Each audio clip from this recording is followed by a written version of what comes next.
My goodness, looks like the Terrans surviving of that battle are coming out to fight. They're moving out to engage this position. He's got a bunch of zealots that he's just warped in, and he's engaging that tough Marauder force. The Marauders are having a lot of trouble. They're backing up. They're focus firing on the zealots, trying to slow them down, trying to buy themselves some time, trying to hope they can wear down those zealots with repeated use of their concussion missiles. Ooh, and you have them turning around just trying to get off one shot and continue running away. They're trying to kite that zealot away as fast as they can. Are they going to be able to take down the probe? Those two Marauders. We've got a zealot and a probe in hot pursuit of those two Marauders, and they are able to take down both of them. Oh, but 3 more zealots come into play, and those Marauders are not going to see the light of another day. Yeah, they're absolutely toast. So he managed to eke out a little bit of a victory there, but it wasn't enough. The warp in really helped the Protoss player get back into the game, make sure he got some forces down on the battlefield, and maintain control of the middle of the map. It's very important for the Protoss player right now to maintain control of that middle area so he can keep up the pressure on the Terran base. That's right. Pressure is extremely important in StarCraft 2 because if you leave anyone alone for a given amount of time, you can get steamrolled. Yeah, absolutely. Now, it looks like the Protoss player has managed to expand here. He is going to bring up some additional probes from his other main base, and he's going to try to use that base to get some more resources. He's also got a robotics facility up and running, too, actually, as a matter of fact. He's got a Colossus on the way. He's built the support facility for the Colossus, and it's going to be coming out. This is a very dangerous unit. It can be upgraded to have siege range. It can move up and down cliffs. It's got a powerful area effect beam. It's not a great weapon against the Marauders, which is kind of a shame because there's a lot of Terran Marauders on the map.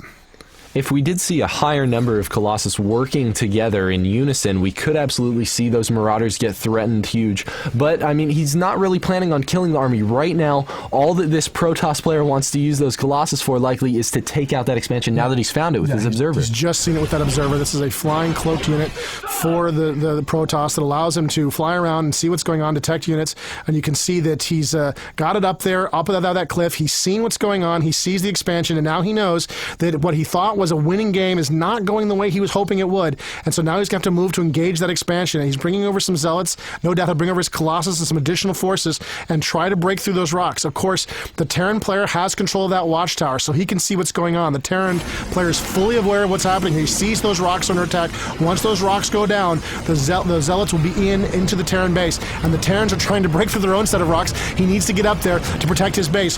Who will break their rocks first is the real question right now, and the Colossus is in. It's attacking the Terran base. It's driving off those SCVs. SCVs are running for their lives while the Colossus is stalking around, trying to do as much damage as he possibly can. He's running as close to those Marauders as he can, and the Colossus is a little too close to that Terran army. It's trying to get off some shots. It's going to get off a few shots, and then it's dropped by those tough Marauders. Ooh, and it's looking like Matt Cooper was just a little bit distracted, possibly by seeing all of these Hellions run past his proxy pylon in the center of his map. We can see those Hellions laying down some damage, trying to take out as many of the probes as they possibly can. We do see a Stalker getting warped into play, going to lay down some pressure. The Hellions are going to try to move around over towards the natural. Oh, and that Colossus there. Those Hellions do not stand a chance. Yeah, those Hellions are going down to the Colossus and the Stalker and back into the Terran base. The Zealots are in among the SCVs once again, doing as much damage as they can to the Terran economy, just tearing away. But that's a lot of Marauders. That's a lot of Stalkers in the way, and the SCVs are fighting back as well. You can see one of the Stalkers is brought down by combined SCV and Marauder fire, and the few Protoss survivors from that failed assault will limp away to safety. The Observer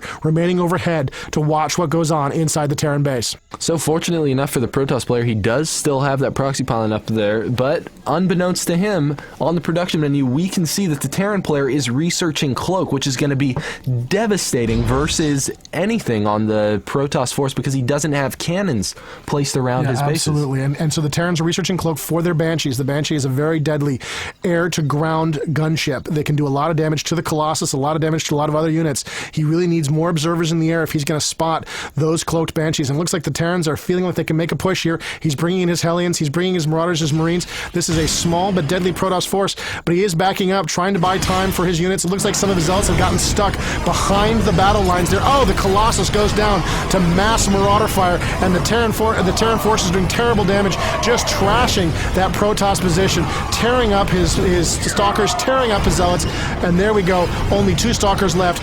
Both go down simultaneously to some great micro by the Terran player. And it looks like that proxy pylon, which has been so great for the Protoss player throughout the game, is finally going to go down. That's right. And over here we do see a couple Stalkers. They're looking to pressure that the Terran high ground expansion because they know that your enemy getting free minerals is never a good thing. Yeah, absolutely. So he's going to move in here and see what he can do, but there is a Banshee in play.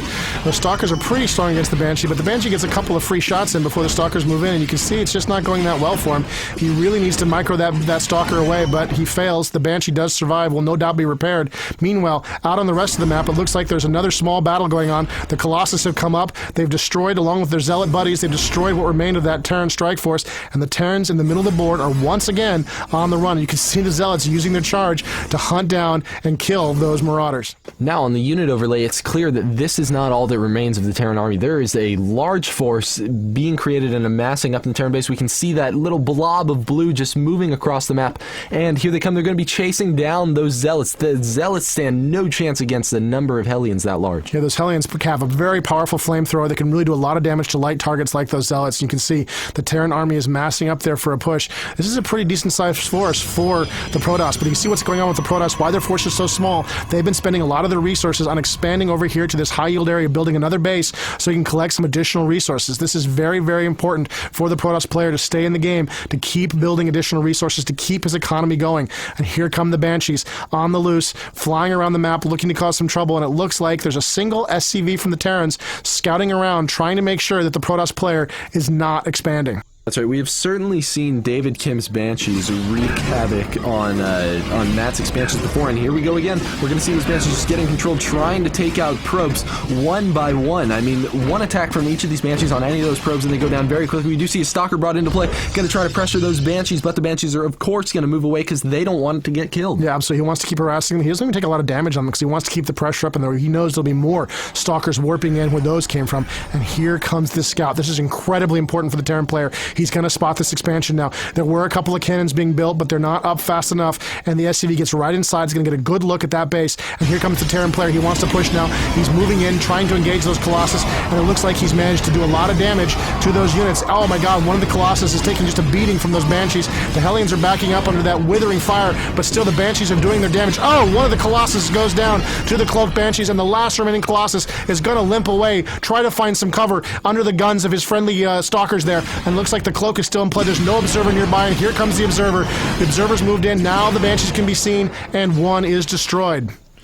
Ooh, what a good attack by the Terran player. Otto, and now that the Terran player is able to see this Protoss expansion, he's going to be moving over there with this large amount of Marauders. That is 12 Marauders, and an additional 4 Hellions are just absolutely going to be able to tear those cannons apart. There was a unit trying to be warped in, but he focused it during the 5 seconds that it was getting warped in and killed him before it was able to hatch. Yeah, absolutely. It looks like the Stalker's going to come in and try to bail the situation out, but that's way too many Marauders for that Stalker. He doesn't got a lot of hope of dealing with the situation, and still no real practical way to deal with that many Banshees. He has dropped a number of them, but it looks like he has lost all of his Stalkers, and now the Colossus is trying to get to a position where it can fire at the Marauders, but it's just taking a pounding from those Banshees, and this base is going down. There goes the Nexus. That's just too many Marauders doing tons and tons of damage, especially to buildings, just tearing up the place while the Protoss desperately scramble to stay in this game.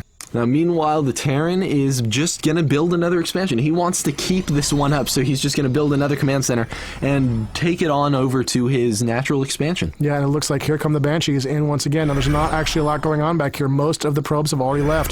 They've moved off to other areas to resource. So those Banshees are going to do some damage, but not a lot. Meanwhile, at the front of the Protoss base, the Terrans are pressing in. The Protoss don't have a lot on the field. You can see they're not producing almost anything. There's only 3 Zealots being warped in right now compared to the large number of forces being created by the Terrans. And here come the workers moving out, trying to engage these Marauders. He's got to drive these Marauders away. Here comes some Zealots tearing away at the Marauders, and the probes are moving in, fighting off as well. The Marauders are backing up, firing a shot, backing up, firing a shot, trying to kite these units away, trying to get as much damage as they can get in before they're brought down. They just need to leave this force as beaten as they possibly can, because right now David Kim is just trying to maintain the pressure while he continues production. We can see his resources are doing amazing. I mean, right now Matt Cooper's falling behind because he's using all of his probes to try and harass that the Marauder force. And there go the probes back to production. Not very many left. It looks like he's got a couple of Zealots in play. He's very carefully trying to battle out against these Marauders. I don't think the Zealot's going to survive. It's going to be a very close battle between these two, and the Zealot wins narrowly with 17 hit points remaining. The Zealot is the victor. A very small victory victory for a very, very troubled Protoss player. Wow, and David Kim is actually doing even better than we may have thought. He does have another expansion down in the bottom left of his base and has this huge, overwhelming force moving across the center of the map to seal the deal. Yeah, and here is the trouble coming in for the Terran player, a huge force of Hellions and Marauders. There's really nothing on the ground that can stand up to this. He needs some air forces to deal with it, but he doesn't have them, and here comes the last of the Protoss defenders,